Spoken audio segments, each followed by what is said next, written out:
적으로 함께 해주시기를 간절히 소원합니다. 오늘은 추수감사절 주일입니다. 한 해 동안 베풀어 주신 그 하나님의 은혜에 온 마음을 담아여 감사하고 찬양하고 영광 돌릴 수 있는 귀한 우리 추수감사들이 되기를 예수님의 이름으로 소원합니다. 한 해 동안 내 개인의 가정의 교회의 이 나라와 민족에 베풀어 주신 한량없는 은혜를 마음속에 새기면서 또 기리면서 하나님 앞에 감사하여 박수로 영광 돌리겠습니다.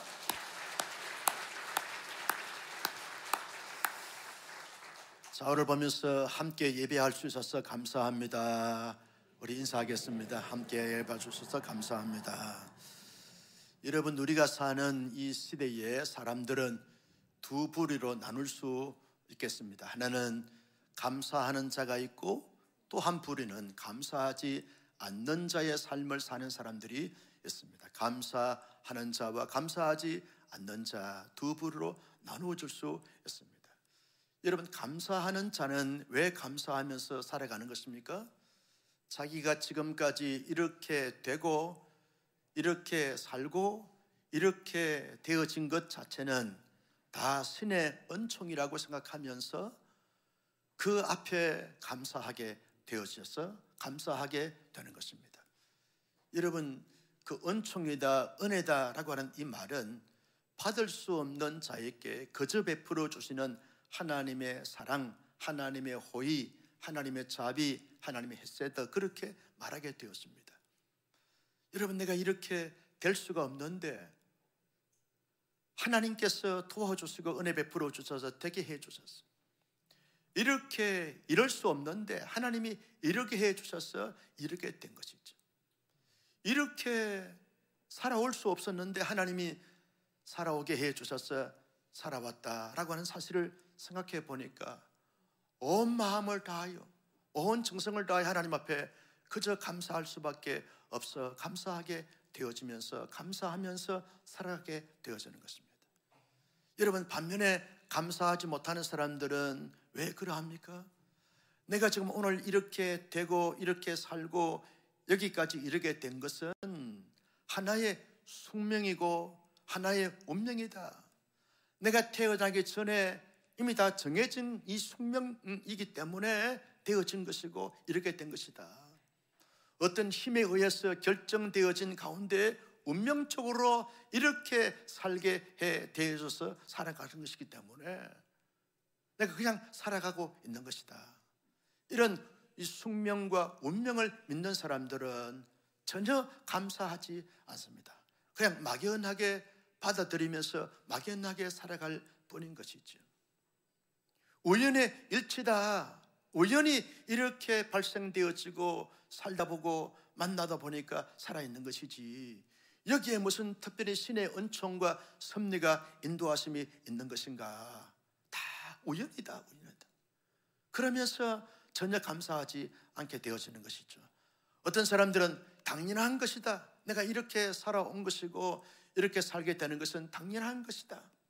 내가 그동안 수고하고 애쓰고 노력하고 피땀 흘려서 살아왔기 때문에 거기에 대한 땀 흘림의 대가, 수고의 노력의 대가로 이렇게 주어진 것이기 때문에 특별하게 감사하거나 감격해야 되거나 놀랄 것이 전혀 없다. 그저 막연하게 살아갈 뿐이다. 그런 식으로 생각하니까 여러분, 그렇게 감사할 수 있는 조건과 여건과 환경과 처지가 되었음에도 불구하고 전혀 감사하지 않고 그냥 무덤덤하게 하루하루 살아가게 되어지는 것을 보게 되었습니다. 여러분, 그러나 우리 기독교인들에게는요, 숙면과 우연과 운명이 아닙니다. 다 하나님의 은혜와 섭리와 인도하심과 역사하심 때문에 살아왔고 살고 있고 이르게 된 줄로 믿으시면 아멘. 다윗은요, 시편 139편 8절에서 10절 말씀에 이렇게 말합니다. 8절 말씀을 먼저 보실까요? 시작. 내가 하늘에 올라갈지라도 거기 계시며 소홀에 내 자리를 펼치라도 거기 계십니다. 여러분, 하늘에 올라가도 거기 계시고 소홀에 저 음부에 내려가도 가장 깊은 수렁에 내려가도 주께서 거기 계신다. 이걸 하나님의 편재, 하나님의 무소부재, 그렇게 신학적으로 말하게 되는데, 하나님이 온 천지 만물에 계신다, 거기 계시더라는 거예요. 네가 하나님의 낯을 피하여 하늘에 올라가고 음부로 내려간다 할지라도 거기에 하나님이 턱하니 계시더라는 거예요. 9절 말씀에 보면 이렇게 말합니다. 시작. 내가 새벽 날개를 치며 바다 끝에 가서 거주할지라도, 내가 새벽에 아무도 없는 가운데 힘차게 날개를 치면서 바다 끝에 간다 할지라도 거기에 10절에 보니까 이렇게 말합니다. 같이요, 시작. 거기서도 주의 손이 나를 인도하시며 주의 오른손이 나를 붙드십니다. 여러분, 하늘과 땅, 바다 밑에 바다 끝에 간다 할지라도 주께서 거기 계시고 그 계신 하나님께서 내 손을 잡아주시고 주의 오른손으로 나를 붙들고 계신다. 하나님이 낯을 피할 수가 없다는 거예요. 이 말은 또다시 의미를 새기면서 말하게 되었으면, 하나님이 간섭해 주시고 역사해 주시고 인도해 주시지 않는 손길과 영역들이 없더라는 거예요. 모든 것이 하나님의 주관이고 하나님의 인도하심이고 하나님의 섭리 가운데 역사하십니다 라는 사실을 깨닫고 다윗이 하나님 앞에 얼마나 감사하고 찬양하고 영광 돌려드리는지 모릅니다. 여러분, 3부 예배에 여기에 이르게 된 것 다 하나님의 은혜요 섭리 가운데 역사하심인 줄로 믿었으면 아멘. 그래서 하나님의 사람들은 늘 감사하게 되어지는 것이죠. 내가 지금 이 자리에 성공적인 삶의 자리인, 실패적인 삶의 자리인 상관없이, 내가 건강하든 건강치 않든 상관없이 지금 여기에 이르게 된 것이 하나님의 은혜요 역사요 인도하심을 믿고 고백하게 되면 온 마음과 온 정성을 다하여 진정으로 감사할 수 있은즉 그 감사가 우리 모두의 감사, 다윗의 감사가 우리 모두의 감사가 되어지기를 예수님의 이름으로 축복합니다. 예수님께서 예루살렘에 올라가시다가 사마리아 갈릴리 사이를 지나가시면서 한 마을에 이르게 되셨습니다. 마을 여기에 보니까 10명의 나병 환자들이 거기에 움막을 쳐놓고 거기에서 기거하고 있는 것이죠. 여러분, 당시에 나병에 걸리게 되었으면 이건 신의 저주를 받아서 걸린 병이다 라고 생각했기 때문에 가정에서, 집에서, 공동체에서 떠나야 해, 격리가 되어져야 하는 거죠. 여러분, 그리고 이 균이 있어서 이 전염이 된다고 생각했기 때문에 반드시 가정에서 떠나고 마을 공동체에서 떠나야 했습니다. 그들은요, 정들었던 사랑했던 가족을 떠나서 이렇게 별도로 삶을 산다는 것 자체가 얼마나 이들에게는 소외고 낙심이고 좌절이고 절망이고 상처고 아픔인지 모릅니다. 그런데 그들이 낙심과 좌절과 절망 속에 있을 그때에 그저 살아있으니까 하루하루 동량을 내서 빌어서 먹는 그런 신세가, 처량한 신세가 된 그들이 예수님이 지나간다는 소식을 듣고 가만히 이렇게 길가를 쳐다보고 있을 때 예수님이 무리를 지어서 지나가시는 것을 발견하게 되었습니다. 그때 그들이 일제히 소리를 높여 외칩니다. 예수 선생님이여, 우리를 좀 불쌍히 여겨주소서. 절규 아닙니까? 살이걸 대하여 예수 선생님이여, 우리를 좀 돌아보시고 불쌍히 여겨주시고 우리의 병을 좀 고쳐주시길 바랍니다 라고 그렇게 외치게 되어졌습니다. 그 소리를 예수님이 참 멀지에서 듣게 되어졌지요. 그러면 예수님이 어떻게 반응하셔야 합니까? 그들에게 가까이 쳐다보면서 다가가서 그들의 함부를 만져주면서, 여러분, 그 예수님이 깨끗하게 고쳐주셔야 되는 것이 예수님의 사역이고 예수님께 자연스러운 그런 모습입니다. 이것이 예수님에게는 상식이고 이것이 예수님께서는 이 합리적인 그런 행동인 것이죠. 그런데 예수님이 그렇게 하지 않습니다. 나병 환자들이 전혀 받아들일 수 없는 비상식적이고 비합리적인 방법으로 예수님이 말씀을 하시는 것이죠. 14절 말씀을 다 같이 볼까요? 시작. 보시고 이르시되 가서 제사장들에게 너희 몸을 보이라 하셨더니 그들이 가다가 깨끗함을 받은지라. 그들이 가서 제사장에게 너희 몸을 보이라. 지금 나병 자체에 걸렸던 몸입니다. 제사장에게 가기 위해서는 나병이 깨끗하게 고침받고 난 다음에 이제 이 정상적으로 다 이렇게 회복이 됐노라. 너는 이제 가정으로 돌아가라, 마을로 돌아가라, 일터로 돌아가라. 그렇게 확인받기 위해서 세상에게 고침받은, 나음을 받은 몸을 보이기 위해서, 인정받기 위해서 가야 되는 것인데, 여러분, 예수님께서 하신 말씀이 나병 걸린 그 자체의 몸을 가지고 예수님께서 이 세상에 가라고 말씀하십니다. 여러분, 갈 수가 없는 것이죠. 부정한 몸이기 때문에 부정한 몸 자체를 세상에게 볼 수가 없는 것이죠. 예수님께서 왜 이렇게 말씀하셨을까? 그들이 정말 나를 믿는 믿음을 갖고 있는가? 내 말에 대해서 순종하는가? 하나의 테스트를 해보기 위해서 예수님이 그렇게 말씀하신 것이죠. 이들이 예수님의 의도와 예수님의 그 의미를 알았는지 몰라도 이들이 그냥 나병이 걸린 채로 세상에게 갑니다. 가는 도중에 어느 순간 보니까 자기의 몸이 깨끗하게 나은 것입니다. 머리에서 발끝까지 모든 나병이 깨끗하게 나아서 정상적인 몸이 되어진 것이죠. 여러분, 얼마나 큰 기쁨의 일입니까? 놀라운 기적입니까? 놀라운 능력이죠. 나병은 잘 낫지 않습니다. 그래서 그렇게 아주 비참하게 처참하게 죽어갈 수밖에 없는 그들의 신세가 이제 예수님께서 말씀하신 그 말씀대로 가다가 보니까 깨끗하게 나아졌어요. 고침받아졌습니다. 얼마나 감격하고 감동하게 되는지 모릅니다. 그들은 이제 깨끗한 몸이 되었으니까 이제는요 가정으로 돌아갈 수 있습니다. 사랑하는 아내의 품에, 남편의 품에, 부모의 품에, 자식의 품에 돌아갈 수 있는 것이죠. 그 자체만 해도 얼마나 큰 능력이고 기적인지 몰라요. 그리고 마을에 들어가서 자기들 친구들과 함께 같이 이렇게 논일 수 있는 이런 충분한 건강이 회복이 되어졌습니다. 얼마나 감격스러운지 모릅니다. 그들이 그동안은 동냥해서 먹었는데 이제는 자기들의 일을 하면서 일한 대가로 먹을 수 있는, 부를 축적할 수 있는 자가 되어졌습니다. 이제는 많은 부를 가지고 자기들도 나눌 수 있고 베풀 수 있고 섬길 수 있는 이런 자가 되어졌습니다. 얼마나 감사하고 감격한 일인 것입니까? 그런 놀라운 축복을, 그런 놀라운 기적을 경험했으면 어떻게 해야 됩니까?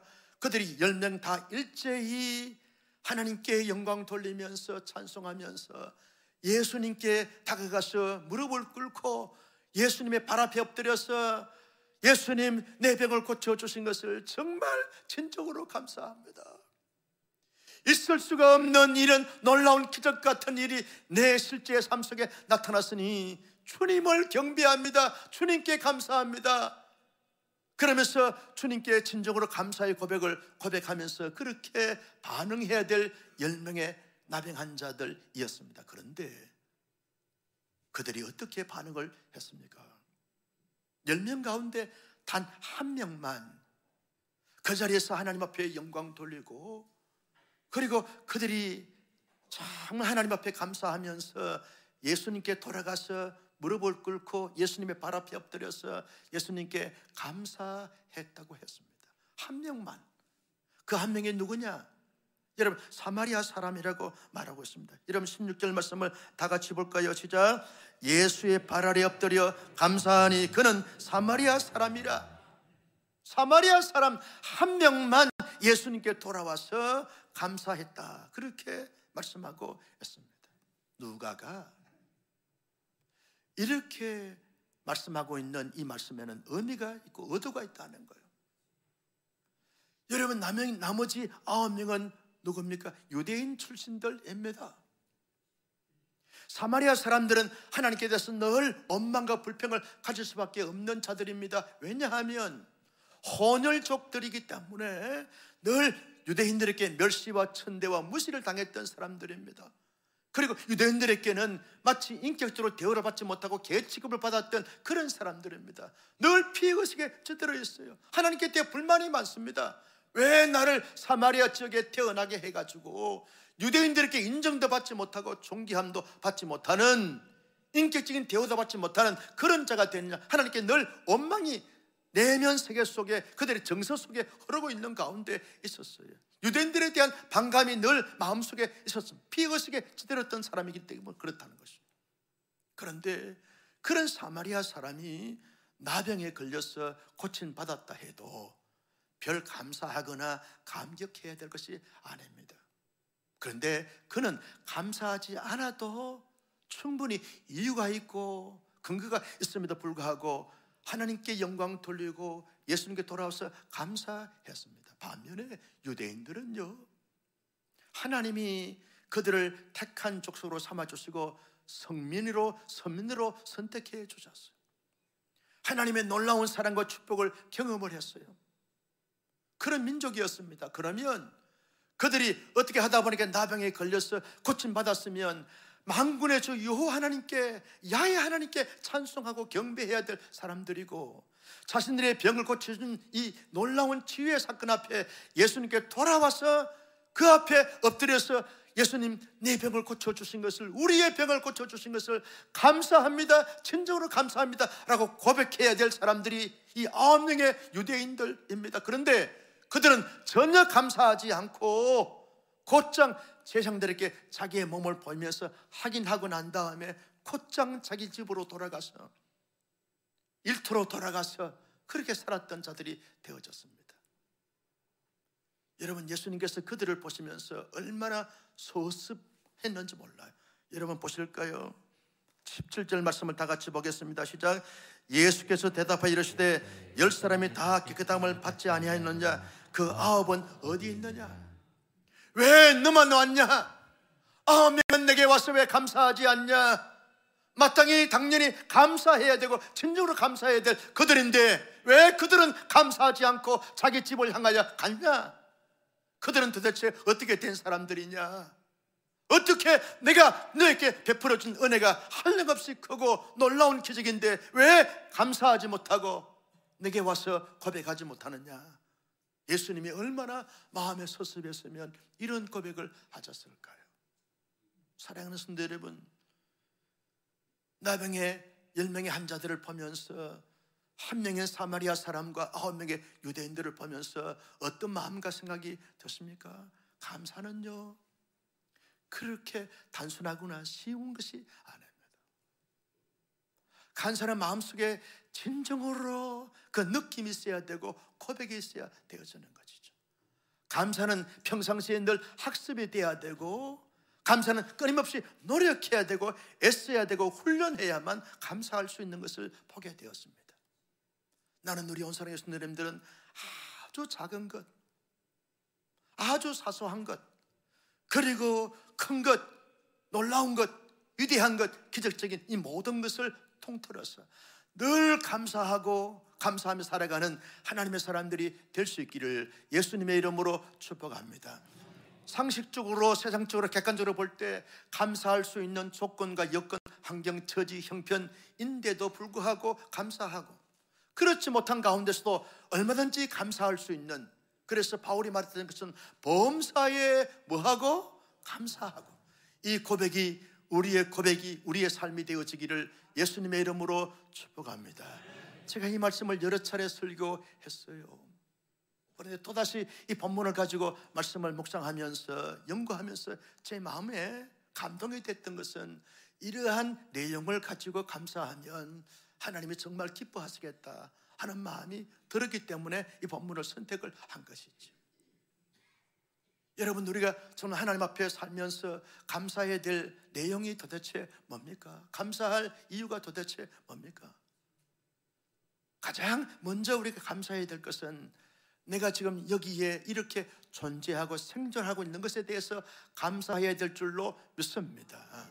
여러분, 내가 살고 싶어서 사는 것이 아닙니다. 내가 살아있어서 내가 살려서 살고 있는 것이 아닙니다. 하나님이 살게 해 주셔서 살고 있는 줄로 믿으시기를 바랍니다. 생사는 하나님의 손에 달렸습니다. 내가 아무리 건강을 관리를 잘하고 아무리 내 건강을 지키고 노력을 한다 할지라도 그 건강이 지켜지는 것이 아닙니다. 하나님께서 함께 해주시고 역사해 주시고 돌봐주시고 살게 해주셔서 살지 아니하면 살 수 있는 사람이 이 땅에 아무도 없습니다. 이게 다윗의 고백입니다. 나를 살게 하신 하나님, 나를 살려주신 하나님, 얼마든지 블레셋 적진에 들어가서 살 때 블레셋 왕과 그 백성들에 의해서 죽을 수 있었지만 하나님이 살려주신 거예요. 하나님이 살려주신 거예요. 사망의 은첨은 골짜기에 주께서 나와 함께 하심으로 말미암아 나를 살려주셔서 내가 살고 있는 것이다. 이것이 다윗의 진솔한 고백이었어요. 우리의 고백이 그거 아닙니까? 하나님께서 어젯밤에도 나를 지켜주셔서 단잠을 자게 하시고 아침에 새벽녘에 일어나서 보니까 하나님이 나를 살려주셔서 살아있는 거예요. 하나님이 새 하루를 살게 해주셔서 살려주셨구나. 이거 생각하니까 얼마나 감사하고 감격에 눈시울이 적셔지게 되는지 모릅니다. 하나님 살려주셔서 감사합니다. 살게 해주셔서 감사합니다. 그런 눈으로, 그런 마음으로 보니까 세상이 달려 보이게 되어지는 것이죠. 나도 그도 우리 모두도 하나님이 다 살게 해주셔서 살아있구나. 이걸 생각하면 하나님 앞에 입술을 열 때마다 감사할 수밖에 없는 것이죠. 우리의 생존, 우리의 존재 이 자체가 하나님의 손에, 하나님의 절대 주권 하에 이루어졌다는 사실을 인식하고 고백하면서 평생을 살면서 늘 감사하는 우리 모두가 되시기를 예수님의 이름으로 축복합니다. 일상의 삶을 살게 하신 하나님께 감사하게 되어지는 것이죠. 우리의 생명을 살려주실 뿐만 아니라 하루하루 삶을 소화하고 감당할 수 있는 건강도 주시고 만남도 주시고 여건도 주시고 공동체도 주시고 에너지도 공급해 주신 것을 생각하니까 얼마나 감사한지 몰라요. 얼마나 감사한지 몰라요. 여러분, 만남도 그리고 공동체도 그냥 우연히 주어진 것이 아닙니다. 하나님께서 그렇게 만나게 해주시고 이루게 해주셨어요. 하나님의 다 역사적, 섭리적 인도하심 속에 주어진 것이기 때문에 얼마나 감사한지 몰라요. 제가 어제 저 이천에 있는 신원중앙교회라고 그 교회에 임직식을 다녀왔습니다. 그 교회는 서울의 헌인교회로 인하여 첫 번째 개척한 교회입니다. 두 번째 개척한 교회가 성남에 있는 세봉교회고 세 번째 개척한 교회가 우리 온사랑 교회인데, 그래서 서현덕 목사님, 이 헌인교회의 은퇴하신 목사님 서현덕 목사님을 아버지처럼 모시고 저희 형제 이 교회의 담임 목사들 세 가정이 이렇게 분기마다 한 번씩 모여서 이루하고 격려합니다. 헌인교회 후임자 목사님 이제 나이가 젊으니까 막둥이가 되어지는데 저는 셋째입니다. 그러면서 이제 임직식을 하는데 보통 노회의 목사님들을 초청해서 임직 순서를 맡기는데 그 교회에서 이번에는 우리 형제 교회 교역자들이 임직 순서를 다 맡아서 한번 임직식을 진행하자라고 그렇게 생각하고, 우리 큰 형님 되시는 세봉교회 김지호 목사님을 설교자로 시키고, 두 번째 형님 되시는 목사님은 자기 교회니까 사회를 보고, 그리고 세 번째 나는 이제 축사를 맡겨줬고, 그 다음에 선인교회 담임 목사 이 막둥이는 이 권면 순서를 맡고, 아버지 격 되시는 서현덕 목사님 축도를 이제 하는데, 임직 순서를 맡기 전에 이렇게 이제 티타임을 가지는데, 우리 모두 형제들이 서로 보면서 30년 가까이 되도록 이렇게 변치 않는 우정을 가지면서 서로 돌아보고 위로하고 격려하고 함께 기도하고 축복해주고 응원해주는 이런 관계가 형성된 것이 얼마나 감사한지, 마치 형님들을 보니까 하나님의 얼굴을 배우는 것 같은 이런 느낌을 가지게 되어지는 것이죠. 이게 야곱의 고백인 것을 아십니까? 형님들을 보니까 하나님의 얼굴을 뵙는 것 같은 이런 느낌이 있어요. 서로 감사하고 감격하고. 임직식을 끝나고 나니까 그 임직식을 하는 그 교회 담임 목사님 사모님이 나를 보고 그러더라고요. 시동생 그러더라고요. 나는 그래서 형수님 그랬어요. 우리가 지금 그렇게 재미있게 놀고 있어요. 근데 여러분, 이런 만남들이 그냥 우리가 의도해서 노력해서 되어진 것입니까? 아니에요. 하나님이 헌인교회를 통해서 이렇게 만남들을 형성해 주시고 이렇게 교제하면서 정말 그 어른의 기도를 받으면서 지지를 받으면서 서로 사랑하고 존중하면서 섬기면서 이런 관계를 가지는 것이 여러분 그냥 됩니까?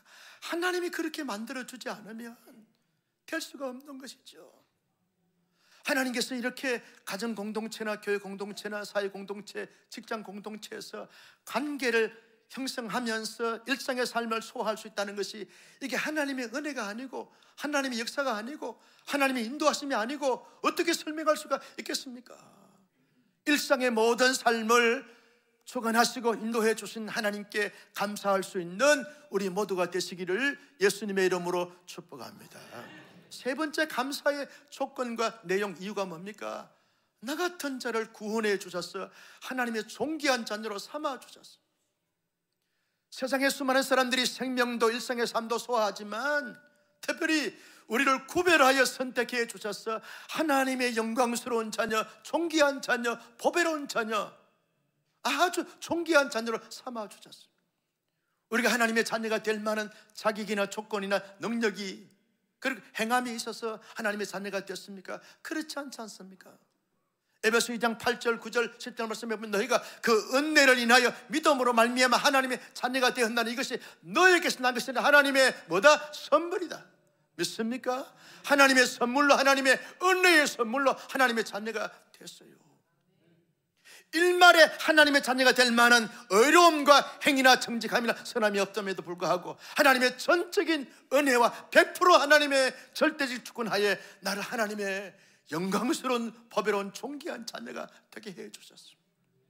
하나님의 자녀는요, 이 땅에 사는 가운데 하나님이 함께 하시고 이 땅의 삶을 살다가 하나님이 불러셔서 하나님의 나라에 가면 영원한 하나님의 나라에서 영광스러운 보좌를 바라보면서 찬송 경배 영광 돌리면서 영원한 삶이 주어지게 되어지는 것을 생각해 보면 모든 것이 하나님의 은혜예요. 하나님의 자녀가 되게 하신 하나님의 은혜, 하나님의 영광스러운 기업을 상속받을 수 있는 자격을 허락해 주신 하나님의 은혜 생각하면 모든 것이 감사하지 않을 수가 없어요. 우리가 신앙생활을 해가면서 해가 거듭될수록 이 구원에 대한 감격과 감사를 잊어버릴 때가 참 많아요. 신앙생활 한 지 30년, 40년, 50년 되어지면 은혜 주어진 것이고 은혜 받은 것이니까 막연하게 생각할 때가 많다니까요. 그래서 영적으로 침체가 되어집니다. 영적인 부흥과 영적인 성장과 성숙을 이룰 수 있게 날마다 구원해 주신 주님을 기억하고 감사하고 반응할 때 영적인 부흥이 불같이 바람같이 일어나게 되는 줄로 믿습니다. 날마다 고백해, 나 같은 죄인을 구원해 주신 주님의 은혜 너무 감사합니다. 여러분, 장차 이렇게 삶을 살다가 주님을 잘 섬기며 살다가 우리를 부르신 하나님의 영원한 나라에서 영생 복락을 누릴 것을 생각하면 너무 기대가 되고 감격이 되지 않습니까?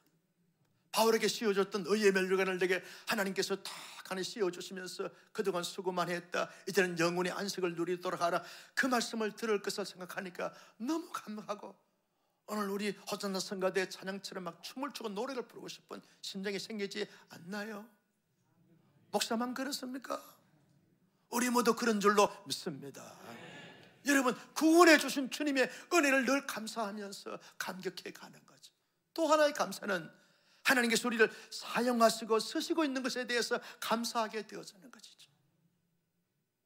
여러분, 우리가 하나님께서 허락해 주신 가정 공동체에서 남편의 역할을 하면서 살고 있어요. 아내의 역할을 하면서 살고 있어요. 자녀의 역할을 하면서 살고 있어요. 부모 역할을 하면서 살고 있어요. 하나님이 건강도 주시고 능력도 주시고 재물도 주시고 은사도 주시고 마음도 능력 허락해 주셔서 그런 위치, 그런 자리에서 살고 있는 걸 생각해 보면 하나님이 우리를 사용하고 계신다는 거예요. 남편으로서 사용하고 계시고 아내로 사용하고 계시고 부모로 사용하고 계시고 자녀로 사용하고 계신다는 거예요. 하나님의 사용하심에 대해서 감사하면 얼마든지 감사할 수 있는 거예요. 제가 말이죠, 요즘 그런 깨달음을 가지는 거예요. 부족한 목사인데 하나님께서 29년째 지금 온사랑교회의 귀한 우리 성도들과 함께 신앙생활, 목회생활을 하고 있는 것이 하나님의 전적인 은혜다. 목사가 참 철이 들었죠. 하나님께서 허락하지 아니하면 이 자리에서 설교할 수가 없어요. 목회할 수가 없어요. 하나님이 사용하시니까 목회할 수 있고 설교할 수 있고 성도 여러분들 섬길 수 있는 거예요. 하나님께서 세워주시지 아니하면 이 자리에 설 수가 있다, 아무나 설 수가 없는 것이죠. 하나님이 호산나 성가대로 지금 사용하고 계신 줄 믿으시면 아멘. 아무나 성가대에 설 수가 없습니다. 하나님이 여러분을 쓰시기 때문에 성가대에서 찬양하고 있는 것이죠. 오늘 찬양 너무 감동적이었어요. 제가 절제하느라고 혼났어요. 막 춤을 추고 싶은데. 할렐루야. 춤을 추고 싶어요. 여러분, 하나님이 우리를 이 자리에서 예배자로 쓰시기 때문에, 사용하시기 때문에 이 예배 자리에 앉아 계시는 줄로 믿습니다. 하나님이 지금 여러분들이 예배하는 이 순간 살아계신 역사의 흔적이고 역사의 어떤 장면인 줄로 믿으시기를 바랍니다. 여러분, 그러면 2025년도에 우리가 사역 지원을 하자고 지난주부터 계속 강조하고 있습니다. 그러면 하나님께서 내게 건강도 주시고 은사도 주시고 능력도 주시고 에너지도 주시고 눈에 보이는 어떤 안목도 주시는데, 그러면 하나님, 나도 2025년도에 나를 쓰시옵소서, 나를 사용하여 주시옵소서. 그래서 성가대원으로, 그리고 각 사역팀의 은사를 딱 지원함으로 말미암아 온 교회가, 온 성도들이 한 가지 인사씩 지원함으로 말미암아 교회 공동체 전체가 움직이면서 쓰임받을 수 있는 그런 교회로 함께 더불어 세워져 나갈 수 있기를 예수님의 이름으로 축복합니다. 그래서 다음 주에는요, 예배 도중에 다 체크하게 할 거예요. 한 주간 기도하면서 이렇게 내가 미리 체크하라고 말하기 전에 내가 먼저 체크한다, 그러면서 체크를 하셨어요. 다 내셔가지고 온사랑교회는 온 교우들이 한 가지 이상씩 반드시 사역한다, 이 다짐과 결단이 있을 수 있기를 예수님의 이름으로 축복합니다. 제가 오늘 일부 예배 내려오는데요, 우리 권사님들, 연세가 지극하신 권사님들, 자기 몸도 가누기가 쉽지 않은 권사님들이 중보기도 하시기 위해서 오시는 거예요. 내가 막 방문을 열고 나오는데 권사님들이 들어오시는 거예요. 보면서 얼마나 감격했는지 몰라요. 저렇게 연세가 지극하시고 당신의 몸을 가누시기도 쉽지 않는 그 몸을 이끌고 일부 예배를 위해서 중보기도 하기 위해서 오시는 권사님들 보니 눈물 곁들어 감사하는 거예요. 할 수 없다고요? 아니에요. 팔짱 끼고 교회가 돌아가는가 보는 구경꾼이 아니라, 내가 할 수 있을 때, 하나님이 힘 주실 때, 건강 주실 때, 공동체 주실 때, 기회 주실 때, 여러분 정말 중보기도 사역자로, 그리고 순장으로, 지역장으로, 각 팀의 부장으로, 부원으로, 여러 가지 많은 팀의 사역자로 우리가 자원해서 지원하여 온 교회가 한 사람도 구경꾼이 있는 것이 아니라 다 성스러운 일꾼들, 성역자가 되어지기를 예수님의 이름으로 축복합니다. 하나님이 그 가운데서 나를 쓰시고 나를 쓰실 것을 생각하면 얼마나 감사한지 몰라요. 그리고 또 하나는 우리가 감사할 수 있는 내용은, 지금까지 뒤돌아보니 하나님이 내가 쓰러지고 무너지고 그리고 포기할 수 있었는데 불구하고 그때마다 하나님이 우리에게 힘을 주시고 용기를 주시고 담대함을 주시고 자신감을 더하여 주셔서 이렇게 세우시고 승리케 해주셨습니다. 내가 지금 여기에 3부 예배 드리고 있는 것 자체가 하나님의 승리케 하심으로 말미암아 주어진 결과인 줄로 믿으시면 아멘. 지금까지 승리하게 하신 하나님은 앞으로도 우리의 남은 생에 반드시 때마다 순간마다 시간마다 승리케 해주실 줄로 믿습니다. 장차 영원한 하나님의 나라에서 영원한 승리자는 예수 그리스도 안에 있는 저와 여러분 우리 모두의 승리가 될 줄로 믿습니다. 부활하신 주님의 승리, 사망 근세를 깨시고 승리하신 주님의 승리가 오늘 우리의 실제적인 삶 속에 승리가 된다는 사실을 기억하면서 승리하게 하신 하나님, 승리하게 하실 주님을 바라보고 기대하면서 늘 감사함으로 말미암아 감사의 성도, 감사의 축복을 받아 누리기를 예수님의 이름으로 축복합니다. 여러분, 이런 5가지 내용을 가지고 평생토록 살면서 감사할 수 있기 위해서는 어떻게 해야 하는 것입니까? 모든 것이 하나님의 은혜다라는 사실을 기억하고 고백해야 하는 것이죠. 모든 것이 하나님의 은혜입니다. 하나님의 은혜가 아닌 것이 어디에 있습니까? 모든 것이 하나님의 은혜예요. 여러분, 생존과 일상의 삶과 그리고 구원과 그리고 하나님 앞에 쓰임받는 것과 성립케 하신 이 모든 것을 가만히 살펴보고 면밀히 조사해 보면 하나님의 은혜가 아닌 것이 하나도 없어요. 모든 것이 하나님의 은혜예요. 믿으시기를 축복합니다. 모든 것이 하나님의 은혜라고 우리가 찬송 부르지 않습니까? 노래만 부르는 것이 아니에요. 우리의 실제 고백 속에서 가장 눈만 뜨면 하나님의 은혜요, 눈만 감아도 하나님의 모든 것이 은혜라고 하는 사실을 인식하고 고백하다 보면 여러분, 나도 모르는 사이에 순간순간 감사의 고백을 하게 되고 감사의 삶을 살게 되는 줄로 믿습니다. 또 하나는 우리가 감사의 삶을 살기 위해서는요, 내가 믿는 하나님, 내가 믿는 주님이 감사하기를 기대하시고 기다리고 계신다는 사실이죠.